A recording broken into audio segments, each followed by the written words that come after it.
You guys ready? So hello everyone, it's myself, Harry Dowsett, and I'm here joined with Kitty and Talem. Hi. Today's topic, we're going to be talking about virtual reality and like the systems and all that stuff and what are our views on it. Anyways, let's get straight into it. I will put on screen right now this image, which is a photo of Mark Zuckerberg and all these other people in these virtual reality goggles. It must have been a function at Meta, which is his company, I assume. And I just want to talk about, what are your thoughts on this? Like, what does this tell us about our society, and like, what do you view it as?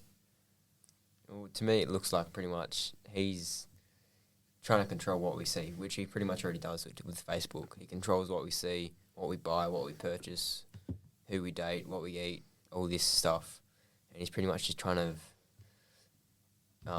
control people more, really. That's what I believe. Yeah. That's how I think of it. Like, as a kid, or say like maybe a year or two ago, when I heard about all this virtual reality, I'm like, yo, that's so sick. I can play games, I can do this, I can do that. But like, I feel like people will take it a further step and like, they'll want to end up living off it. If you're like, hey, this is like fun, I just want to play a game here and there, then fine, okay. But like when it starts adapting like years and years on end, like, oh, you should do this or that. And then a lot of people, I think addiction can come from it type of thing. And it's like programming in a way. Like, this is proof of like people are being programmed. That's how I view it.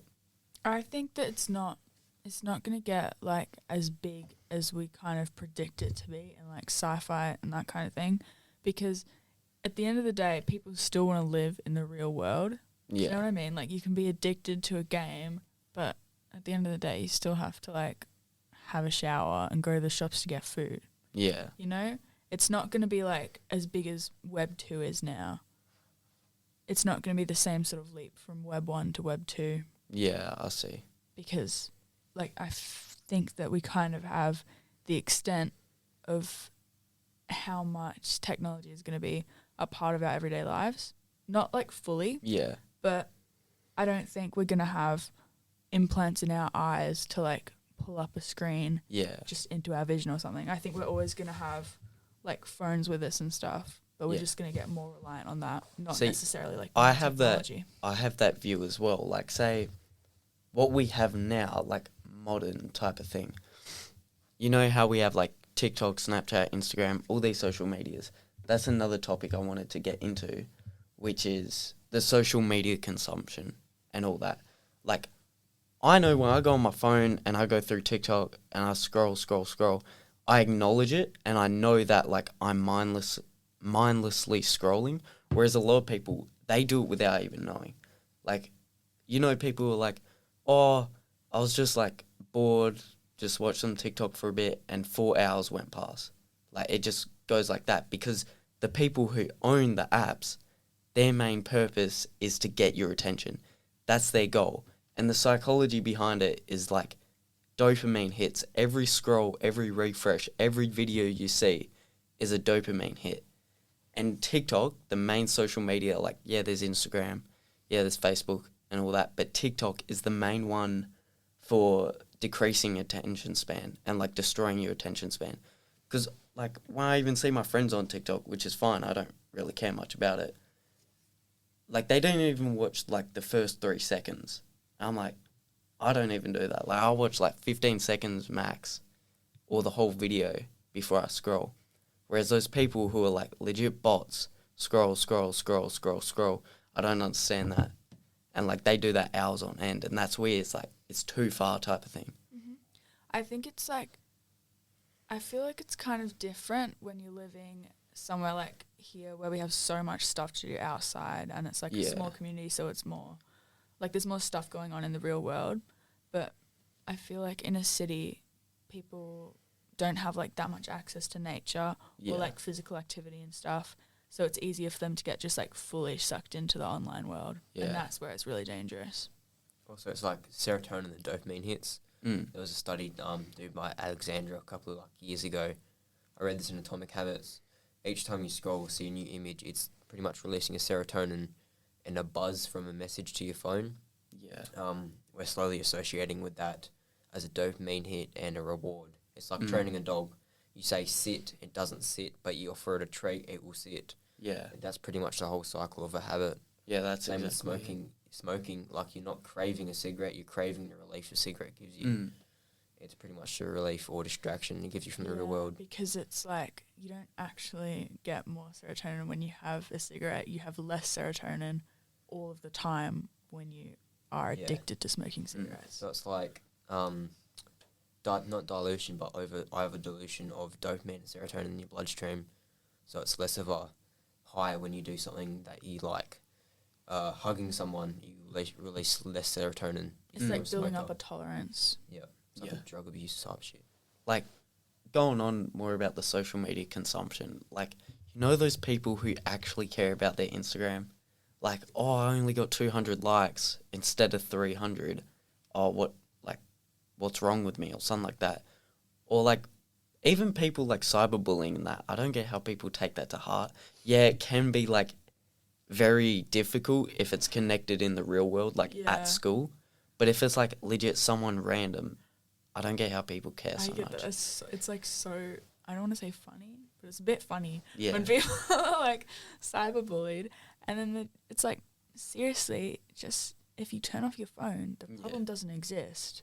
Yeah, exactly. Like, it sounds harsh, but it's real. Mm.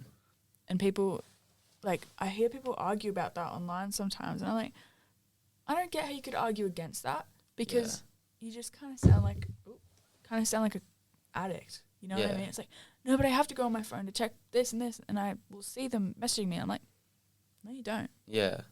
I think a lot of people don't also realise if you stop messaging people first, they won't message you back. Yeah. Like, if you completely delete social media, like nothing on your phone, you'll pick up your phone and you realise there's nothing to do and you put it back down. It's really just the addiction of it. Like, people look at their screen times, they've been like 9 hours plus. That's bad. Like, an average could be 3 hours a day. That's just chilling out after work. Yeah. Making phone calls and that. Unless you're running a business, then it's a bit different. Yeah, I understand that. But you also know how, like, say, like, going to the gym for, like, 2 hours straight and you, like, physically push yourself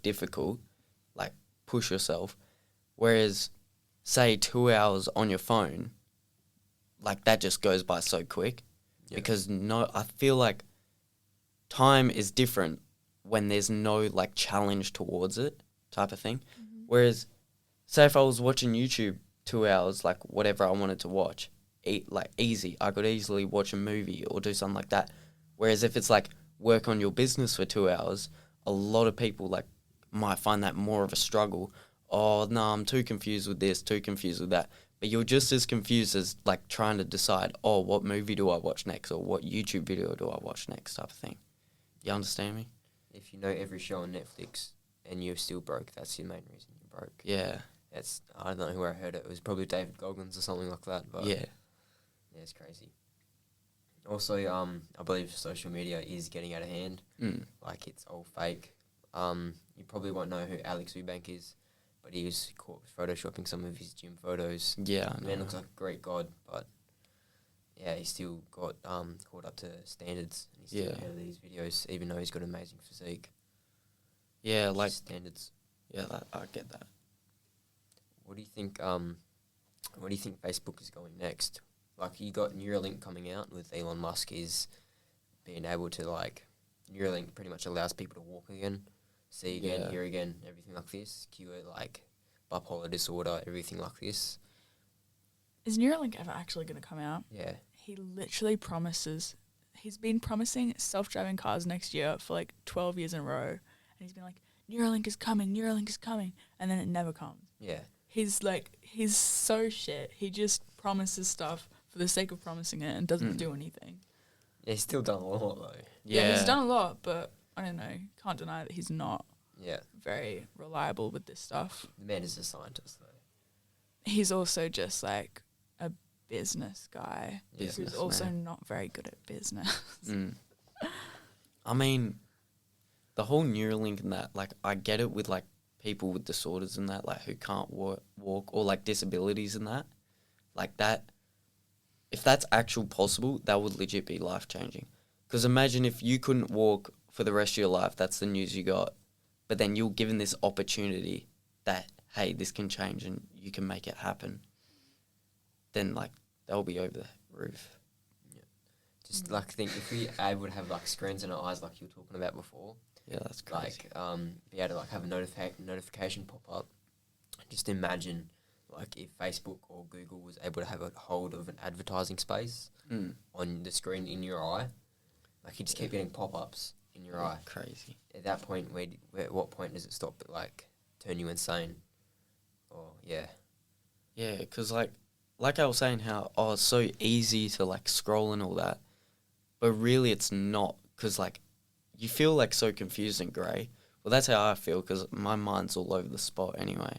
But, like, I feel like the more I use my phone, the more distracted I am, the more confused I feel. Whereas, say, if I would, like, change that 2 hours just to go outside and, say, go on a run, like, there's more mental clarity from that. Like, whereas people, like, I just want to relax, watch some shows for a bit. Yeah, go ahead, but, like, if that's actual your daily routine or something, like, you have to watch, like, something before you go to sleep or something, like, I don't understand that. I do that. Like, I always watch stuff before I go to sleep. I guess, but, like, people will go on TikTok and then legit keep on scrolling and they're like, I'll just go to sleep right now. Like, nah. I have, like, I have, like, 30 minutes to an hour. I, like, woke up and, like, my phone was just on my face. Oh. So bad. It's so bad. And then I deleted TikTok. So That's not bad. I was like, this is a wake-up call. Next thing I want to talk about is the school system. Like, this is a really debated topic where a lot of people, like, look down upon it. I know a lot of people probably disagree my views with it. But, like, her name is Kim Kioski, and she said this quote, how that the school system doesn't produce critical thinkers. They produce workers. Like, you get told what you have to do type of thing, and you have to do it. And I think once you come out of school, all these kids with, like, creative minds, when they come out, I feel like they're decolorized and, like, they're put into this world where, like, it's not as free as it was, like, 10 years ago. Yeah, this is going to sound like something Andrew Tate would say, but it's like, you know how kids get in trouble for not going to school? Yeah.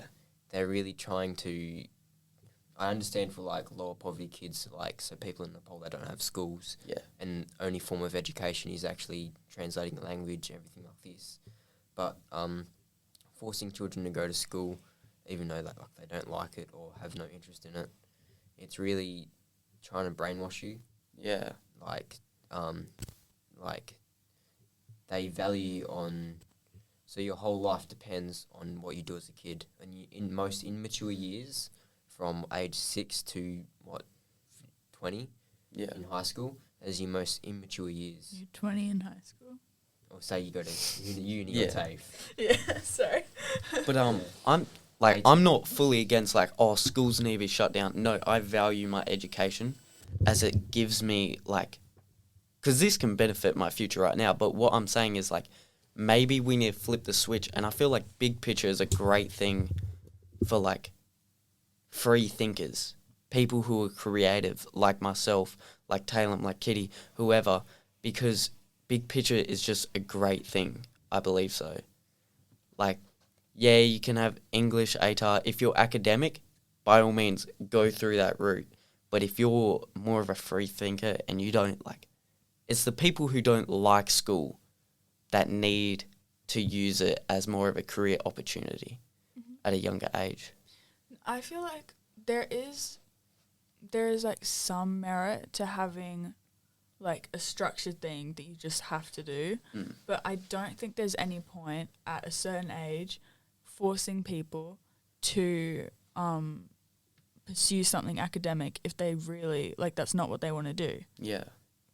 Like in primary school, maybe up to like year 8, I think it's good to have just like a structured thing that you have to do, because it, like, I don't know, it kind of just instills a base of general hard work. Yeah. But once you know, like, actually being academic isn't for you, there's no point in people forcing you to do that. Yeah.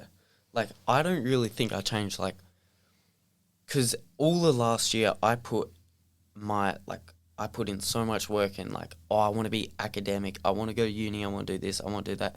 Whereas schools, when they get to, like, year 11, right, they have that choice to make, do I want to go to TAFE or get an apprenticeship or go to uni? And they're their main three things, their main three options. Whereas I believe that, like, big picture, something should be in the middle of that, saying, hey, if you're a creative thinker, I want you to, like, put your passion into this and see how far you can come. Because I feel like working on what, even if it's not something you, I don't know, wouldn't say enjoy, like, not a passion, but something you really love and you think you could make a future or career out of that, by all means, I think people should definitely stick on that route. Mm-hmm. And, like, the thing is with big picture, you can change it midway. Like, didn't you change it? I like, changed it, yeah. Literally this term. Like, say I could do agency now, but next year I'll be like, no, I want to have a fashion brand, so I'll just do that.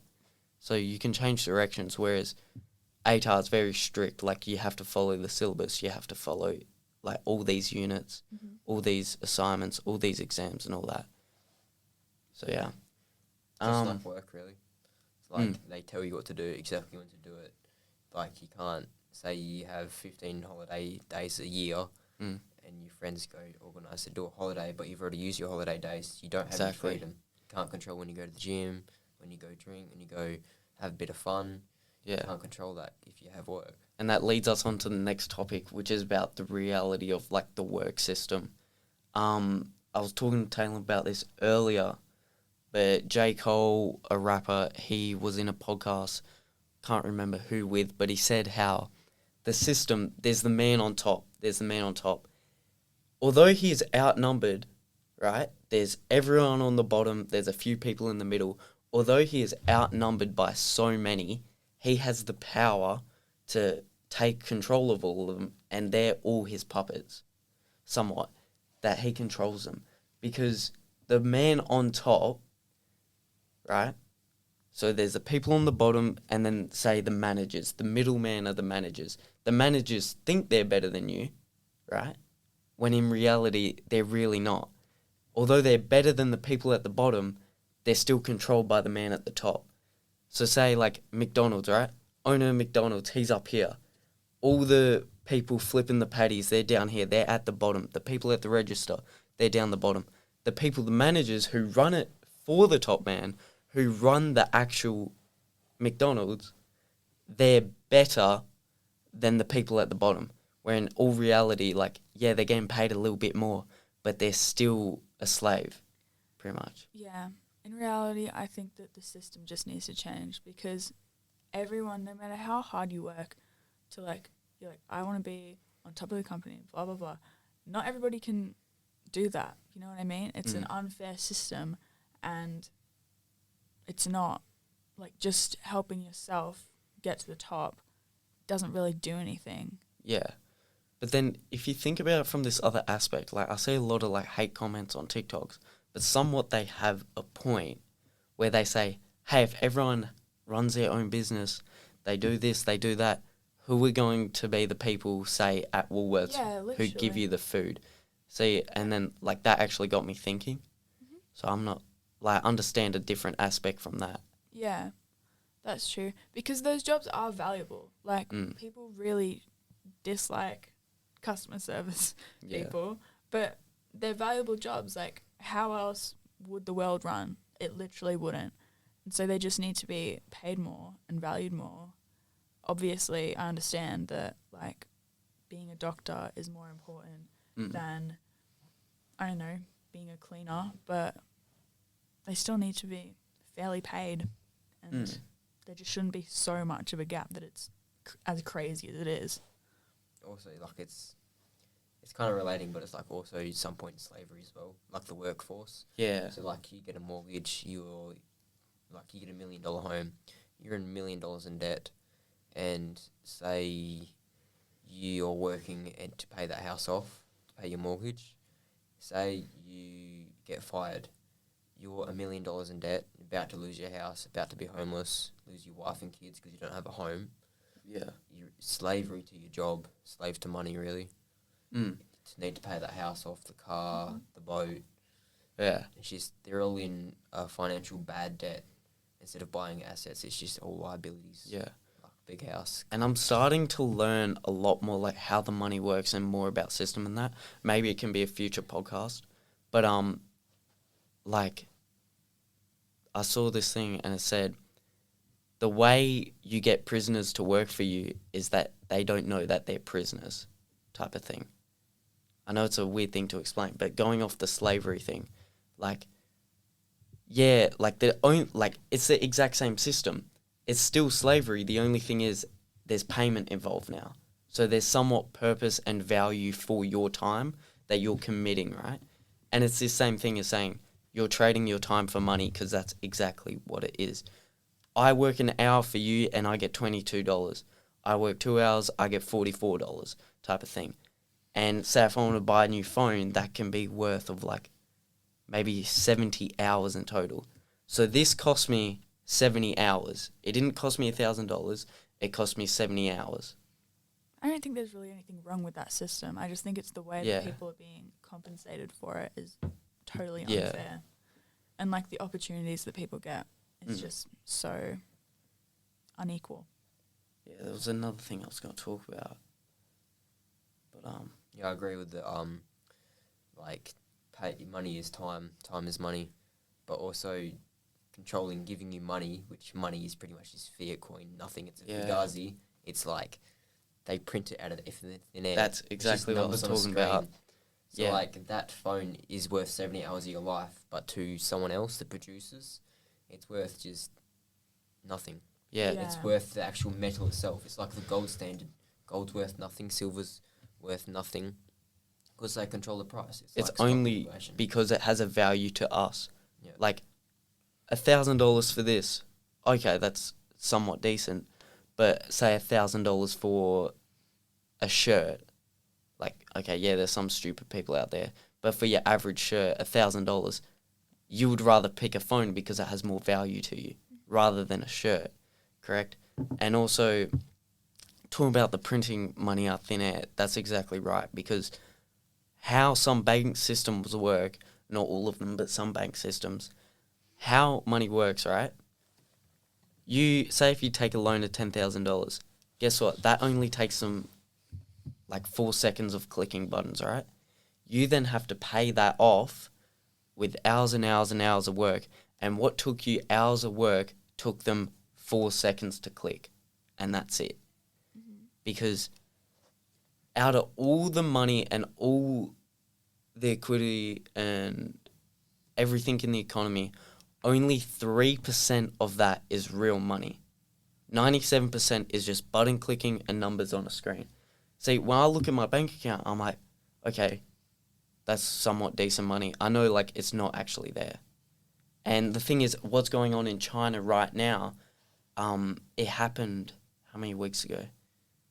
Happened a few weeks ago, and a lot of people tried to deposit, but no money was coming out because everyone was trying to deposit, but the bank was using their money, correct? That happened in Greece a while ago, and everyone was trying to get cash out because it was the only way that you could have any money. But all the ATMs, they all ran out of cash. There was no cash in Greece, and the systems were down, so no one could buy anything. And it just like shut down because everyone was ranting and that, there was legit tanks out front of the bank.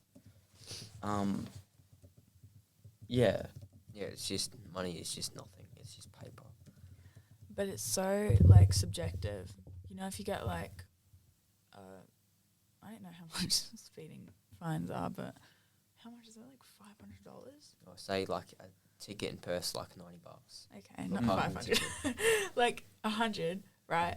For someone who doesn't have very much money, that is such a big percent of all of the money that they have. But for someone who's super rich, it is nothing to them. Yeah. So it's basically just like, it's not even a punishment for them. It's just like an annoyance. It's like nothing to them. Yeah. So they can just get away with it and not actually have any consequences. And for that person with no money, like $100, that's a week's worth of food for them. Literally. And that's pretty much, that's what their life is worth, $100. Mm-hmm. And now they starve to death. And the economy, like, runs on exploiting poor people instead of rich people who've exploited the system to get there. Yeah. Well, it's just the knowledge to be able to exploit the system. It's really your upbringing. Like, if you have the knowledge to find all the tax loops, all the investment Opportunities, loopholes, like, if you have parents that are able to teach you that, amazing, you're most likely to grow up rich. But if you grow up poor and you don't know these loopholes, you're most likely to stay poor for a long time. Those loopholes just shouldn't exist, though. Yeah, I think it's going to be hard to get rid of loopholes because there's always going to be a loophole. Like, even if you rewrite the contracts without a loophole, someone's going to find another loophole. No, they put them in on purpose because the people that make all of the rules benefit from it. You know what I mean? Yeah, at some point they do. Like, rich politicians are controlled by mega rich, I don't know what they do, people that are rich. Like, so at the end of the day, everyone's just trying to look out for themselves and their buddies. Guess so. It's a debate, like it's a point of view thing, I believe that. Yeah. Yep. And, like, the whole thing with the rat race and that, like, legit, those people who run paycheck to paycheck to make sure they survive, this is going back on what you said earlier, but, like, those people who run paycheck to paycheck in order to survive so they can pay for rent, pay for bills, all that stuff, and they can put food on their table at night. So say if they lose that job that allows them to live like that, they're no longer free. They're, like, in struggle and need, and they need to outsource to New Freedom. Because although it may be a system like, okay, as long as I have food, I have shelter, I'm free. No, that's not correct, because you were still controlled. Because say if that money, say that income was completely cut out of your life, you're going to find it difficult to, like, adapt to that for the next, like, few weeks. Unless, of course, if you, like, get a new job. But then you're still in that system and you're still in that risk of losing that job. And it just goes over and over and over again, and it continues. That's the thing with, like, there are so many businesses that are, like, exploiting just having casual workers. And so people have no job security and they don't know when they could lose their job at, like, any time. And they're not getting sick days and they're not getting holiday pay. And the employees are just winning.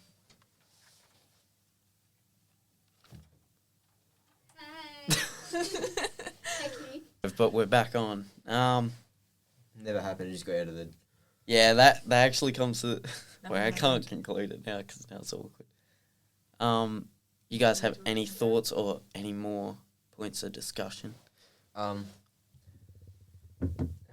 Another idea thing is, I've asked a lot of people. People believe the government controls what we do, but it's not really that. It's the richest families. Like, don't have any names off the top of my head, but I've got a couple of names saved to research. But there's a big families of generations of wealth, Like the Murdochs. trillions, Stuff like that. trillions of dollars, and it's like they control what these people think, what the politicians say, what the government says. They think the government, but it's actually the richest people in the world that don't know. It's like the Batman of the world controls who sees what. Like, even so many politicians have been put away for bribery. Yeah. Just think how many have not been found due to keep getting bribed. And not even, like, explicit bribery as well. It's just like, you know these people and they're going to, you know that they're going to benefit and you want them to benefit because you're, like, family and friends and, it's just all so, like, intertwined. If you don't, you'll lose your fingernails. Yeah, not, like, explicit blackmail, but, like, I'm going to kill you if you don't get me for president, stuff like that. Yeah, it's like the whole, the whole, is it, voting for America? Yeah. That was bullshit. That was rigged. Like, That's all I was legit about to say that. Yeah. Like, weren't there, like, legit fake votes? yeah, there was bot votes because Donald Trump was winning, and then Joe Biden just, like, jumped off a couple of 100,000 votes instantly. Yeah. Which is... That's just how vote counting works. Yeah, but that was like he got 6-7 states voted for him in one go. I don't know. That's just The man, how- like, you've seen the man talk speech. He can't even speak properly. Well, No, he's they better were- than Donald Trump. People just don't want Donald Trump. Yeah, wait, I know, like, a lot of people hate him, but there's actual few people that like him. I don't Oh, because I'm not into politics at all, but, like, A lot got of the stock people- market up. That's why. But he didn't though, really. Didn't really do it. he's the man. That was a thing. A lot of people are reactionary in they just don't want Joe Biden or Hillary Clinton, who he was running against, because like they might not fully believe in his policies, but because he's like He's was a always bit out talking there, about like hating the left and he was really outspoken and just he was saying things that like people were too afraid to say. He does. He was such a character Yeah. that people who weren't that far right, like if they actually listened to his policies, would also vote for him because they're like, he's so cool. Yeah. He's so cool. He's so cool. I'm just gonna vote for him because he's so cool. Probably the last thing I want to talk about is, like, cancel culture and how, like, say the people in control have legit the ability to disappear someone just like that. So, of course, there's Andrew Tate, we know that. Kanye West, he's been cancelled. And also Kyrie Irving, who's a basketball player. And he got I want to do more research about it. But he does all these spiritual things before his games to, like, take away hate and all the, like, bad spirits and that. But maybe he did something out of the ordinary that people didn't like. And a lot of, like, he's been cut off from Nike and all his other sponsorships. And I'm not sure if he's leaving the NBA, but I know that there was, like, fake news saying that he was retiring. But I wanted to say that even, like, the people who have control, who just say, okay, you don't have Instagram, Twitter, this, that, your bank, and delete it fully off you, because they have the power just to do that. Yeah, then you have nothing. Yeah. You can't sue them because they would get the judge to like, hey, here's $200,000 just under the table. Yeah. Just ignore this case. This man doesn't exist anymore. Finishing up Who's right in the now. boss? No one. Oh, but still. So what happened to Kyrie? What happened to Kyrie was he tweeted a anti-Semitic film. Anti-Semitic film. He tweeted it, and although he has no anti-Semitic views, he declined to apologize until days later after his team suspended him without pay. Yeah, that's messed up. Mm. I don't really actually know what happened, so Yeah. it might be more than they're letting. Yeah, I on, want to do a but bit more still, research. It's like the things. And with- then, like, the people from that, they don't know that he does all the spiritual thing. But then, of course, they pay more attention to him. Oh, he's doing all this spiritual stuff, like he must be doing something wrong, or he's doing something, like, that's not legal, or something like that. A lot of people made these fake views on him. But he is actually a really nice person. Have you met him? Have you? Yep. yeah, he was sick. He's my best friend. No, he actually is a good person.